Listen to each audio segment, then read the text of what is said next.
नमस्कार, स्वागत है आपका हमारे चैनल पर। मैं हूं आपके साथ शिप्रा सैनी। पश्चिम बंगाल में राष्ट्रीय मानवाधिकार आयोग को निशाना बनाने पर अब कोलकाता हाईकोर्ट ने सख्त रुख अपनाया है। कोलकाता हाईकोर्ट ने कोलकाता पुलिस को अवमानना का नोटिस जारी कर दिया है। इसके अलावा जादवपुर में जो एनएचआरसी की टीम पर हमला हुआ, उस पर भी कोलकाता हाईकोर्ट ने संज्ञान लेते हुए डीएम और एसपी को कारण बताओ नोटिस जारी किया है। तो बंगाल में लगातार मुश्किलें ममता बनर्जी की बढ़ती नजर आ रही हैं, क्योंकि वहीं दूसरी ओर कोलकाता हाईकोर्ट के आदेश के बावजूद बंगाल में हिंसा का दौर थमने का नाम नहीं ले रहा है। अब मेदिनीपुर में बीजेपी कार्यकर्ताओं को मारपीट की गई है, उन्हें लहूलुहान किया गया है, जिसको लेकर लगातार पश्चिम बंगाल में हंगामा बरपा हुआ है। बीजेपी और टीएमसी आमने सामने है, लेकिन वहीं कोलकाता हाईकोर्ट के आदेश के बाद पश्चिम बंगाल हिंसा की जांच कर रही एनएचआरसी की टीम पर जो हमला हुआ था, उस पर अब कोलकाता हाईकोर्ट ने सख्त रुख अपनाया है और कोर्ट ने कारण बताओ नोटिस जारी करते हुए ये सवाल किया है कि क्यों ना उनके खिलाफ अवमानना की कार्रवाई शुरू की जाए। तो एनएचआरसी फिलहाल बंगाल हिंसा की जांच कर रही है और जो शुरुआती रिपोर्ट है बंगाल हिंसा की, वो कोलकाता हाईकोर्ट में सौंप चुकी है। दरअसल कोलकाता हाईकोर्ट ने बंगाल हिंसा को लेकर संज्ञान लिया था और एनएचआरसी को ये कहा था कि 7 सदस्य समिति का गठन किया जाए और ये समिति बंगाल हिंसा की जांच करेगी, जिसकी जिम्मेदारी एनएचआरसी के अध्यक्ष को सौंपी गई थी। जिसके बाद इस समिति का गठन हुआ, जिसमें अल्पसंख्यक आयोग, महिला आयोग के अलावा कई बड़े आयोग के जो अधिकारी थे वो शामिल किए गए और उसके बाद बंगाल हिंसा की जांच शुरू हुई। लेकिन आपको बता दें, जब अल्पसंख्यक आयोग के उपाध्यक्ष जादवपुर में पहुंचे तो वहां टीएमसी के गुंडों ने उन्हें निशाना बनाया। तमाम वीडियो सामने आई कि किस तरीके से एनएचआरसी के सदस्य आतिफ रशीद पर हमला किया गया, जब वो वहां जो अनुसूचित जाति जनजाति के लोगों पर हमला हुआ है और जाहिर तौर पर दलितों को निशाना बनाया गया है। उनके घरों को फोन में रिकॉर्ड कर रहे थे, किस तरीके से वहां आगजनी हुई है, हिंसा की हकीकत क्या है, इसे दिखाने की कोशिश कर रहे थे। और उसी वक्त उनका ये कहना है कि टीएमसी का जो कार्यालय है वहां से भारी संख्या में लोग बाहर निकले, जिसमें महिलाएं भी थी और वीडियोस में भी ये देखा जा सकता है कि महिलाएं पुरुष मिलकर अल्पसंख्यक आयोग के उपाध्यक्ष को धमकाते नजर आ रहे हैं। उन्हें वहां बंगाल की हकीकत क्या है उसका जायजा नहीं लेने दिया जा रहा है और उनके साथ उस वक्त राष्ट्रीय महिला आयोग की सदस्य भी थी, जो कि एनएचआरसी की टीम का ही हिस्सा थी और उन पर यह हमला किया गया। यहां तक कि सीआरपीएफ के जवान जो कि उनकी सुरक्षा में तैनात थे, उनको भी निशाना बनाया गया। उनके साथ भी मारपीट की घटना सामने आई है। हालांकि आपको बता दें, न सिर्फ एनएचआरसी की ये 7 सदस्य समिति जो कि बंगाल हिंसा की जांच कर रही है, इन पर बंगाल में हमला हुआ है, बल्कि जो एनएचआरसी की फैक्ट फाइंडिंग कमेटी बंगाल हिंसा की जांच कर रही थी और अपनी रिपोर्ट उन्होंने हाल ही में केंद्रीय गृह मंत्रालय को सौंपी है, उनके काम में भी बाधा डालने की कोशिश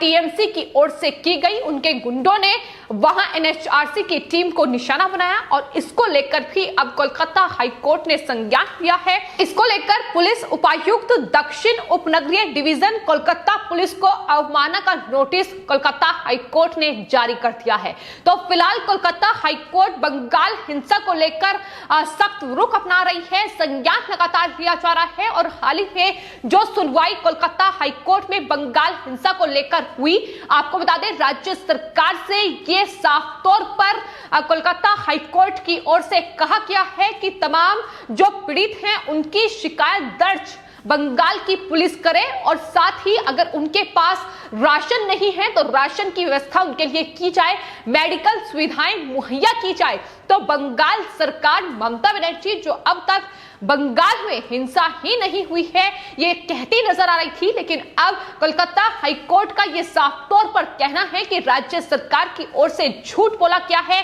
तमाम झूठी जानकारी कोलकाता हाईकोर्ट में पेश की गई है और यही वजह है कि अब यह बंगाल हिंसा की जांच राष्ट्रीय मानवाधिकार आयोग को सौंपी गई है। शुरुआती रिपोर्ट कोलकाता हाईकोर्ट में सौंप दी गई है, लेकिन उसके बाद विस्तृत जो रिपोर्ट है वो एनएचआरसी की ओर से कोलकाता हाईकोर्ट में 13 जुलाई को सौंपी जाएगी। लेकिन इस बीच लगातार ये देखने को मिल रहा है कि किस तरीके से एनएचआरसी से लेकर राज्यपाल जगदीप धनखड़ अगर बंगाल के हिंसा प्रभावित इलाकों का दौरा करते हैं तो उसमें टीएमसी बाधा का काम कर रही है, क्योंकि जाहिर तौर पर कोलकाता हाईकोर्ट में टीएमसी की ओर से यह नोटिस भी दिया गया था कि दरअसल जो एनएचआरसी को जांच के आदेश दिए गए हैं उस पर रोक लगाई जाए, कोलकाता हाईकोर्ट अपना ये आदेश वापस ले ले, यानी बंगाल हिंसा की जांच ना हो पाए। इसको लेकर तमाम कोशिशें पश्चिम बंगाल सरकार की ओर से जारी हैं और फिलहाल जादवपुर में एनएचआरसी की टीम पर जो हमला हुआ है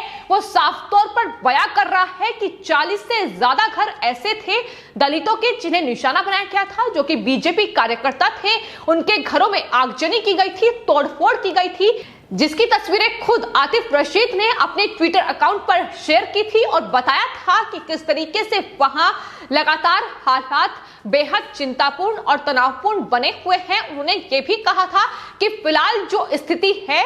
उसका आकलन करने के बाद वो ये कह सकते हैं कि बंगाल में अगर राष्ट्रीय मानवाधिकार आयोग की टीम ही सुरक्षित नहीं है, अगर उनकी सुरक्षा के लिए लोकल पुलिस और वहां बंगाल पुलिस के जवान तैनात नहीं रह सकते हैं, तो वहां जो दलित हैं, जो बीजेपी कार्यकर्ता हैं, वो किस तरीके से वहां रह रहे होंगे इसका अंदाजा इसी बात से लगाया जा सकता है। उन्होंने कहा था कि बंगाल में जो हालात बने हुए हैं वो फिलहाल इस कदर हैं कि सेंट्रल फोर्स की तैनाती बंगाल में की जाए और तभी ये हालात बेहतर हो सकते हैं। तो खुद राष्ट्रीय मानवाधिकार आयोग की टीम के सदस्य ये खुलासा कर रहे हैं कि बंगाल की स्थिति बेहद चिंताजनक, बेहद गंभीर बनी हुई है, जिस पर ममता बनर्जी कोई संज्ञान नहीं ले रही है और यही वजह है कि कोर्ट में एक के बाद एक फटकार ममता बनर्जी को लगाई जा रही है। तो एक तरफ बंगाल हिंसा को लेकर कोलकाता हाईकोर्ट से लेकर सुप्रीम कोर्ट में सुनवाई चल रही है और ममता सरकार को लगातार फटकार लगाई जा रही है, सवाल ममता बनर्जी से किए जा रहे हैं। लेकिन वहीं दूसरी ओर बंगाल में खून खराबा, अराजकता और ये गुंडागर्दी थमने का नाम नहीं ले रही है। आपको बता दें, अब पश्चिम बंगाल के पूर्वी मैदिनीपुर के भगवानपुर में बीजेपी कार्यकर्ताओं के साथ मारपीट का मामला सामने आया है। वहां बीजेपी कार्यकर्ताओं के साथ मारपीट की गई है, अब बुरी तरीके से उनके पिटाई की गई है और तस्वीरें जो सामने आई हैं वो बेहद चिंताजनक, बेहद भयावह तस्वीरें हैं, जिस तरीके से टीएमसी के गुंडों ने वहां बीजेपी कार्यकर्ताओं को निशाना बनाया है। तो आपको बता दें, जो भगवानपुर पश्चिम बंगाल का विधानसभा क्षेत्र है, वहां से इन विधानसभा चुनाव में बीजेपी ने जीत हासिल की है, जिसके बाद से टीएमसी जो कार्यकर्ता हैं वो बौखलाए हुए हैं और इस तरीके से अब बीजेपी कार्यकर्ताओं को निशाना बनाया जा रहा है। बेहद बेरहमी से इन कार्यकर्ताओं की पिटाई की गई है, जिसकी तस्वीरें भी सामने आई है। खून से लथपथ बीजेपी कार्यकर्ता नजर आ रहे हैं। देखकर तस्वीरों को अंदाजा लगाया जा सकता है कि किस तरीके से हिंसा का दौर इस वक्त पश्चिम बंगाल में चल रहा है और ममता बनर्जी ना ही डर रही है और ना ही इस हिंसा को लेकर कोई संज्ञान ले रही है। लगातार तृणमूल कांग्रेस को इस हिंसा के लिए जिम्मेदार ठहराया जा रहा है, लेकिन बावजूद इसके इस हिंसा पर ममता बनर्जी की जवाबदेही सामने नहीं आ रही है। फिलहाल आपको बता दें, बंगाल में जिस तरीके से ये खून खराबा और ये अराजकता और गुंडागर्दी जारी है, इसको लेकर लगातार बीजेपी कार्यकर्ता ममता बनर्जी के खिलाफ उन्होंने मोर्चा खोल रखा है। लेकिन उनका ये कहना है कि अगर वो घर से काम के लिए निकल रहे हैं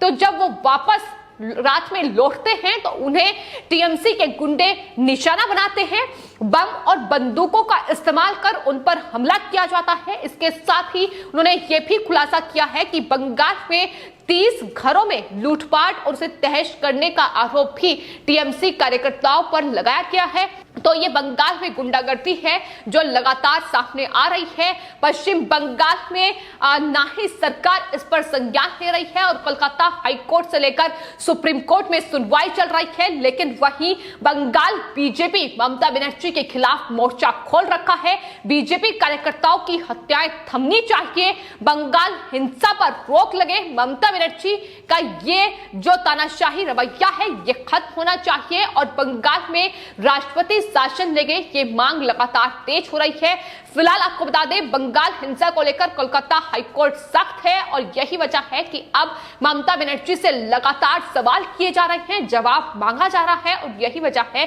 कि यह बौखलाहट अब लगातार उन विधानसभा क्षेत्र में देखने को मिल रही है जहां से बीजेपी ने जीत हासिल की है। फिलहाल आपकी इस पूरे मामले पर क्या राय है, हमें कमेंट बॉक्स में जरूर लिखें और चैनल को सब्सक्राइब करें। धन्यवाद।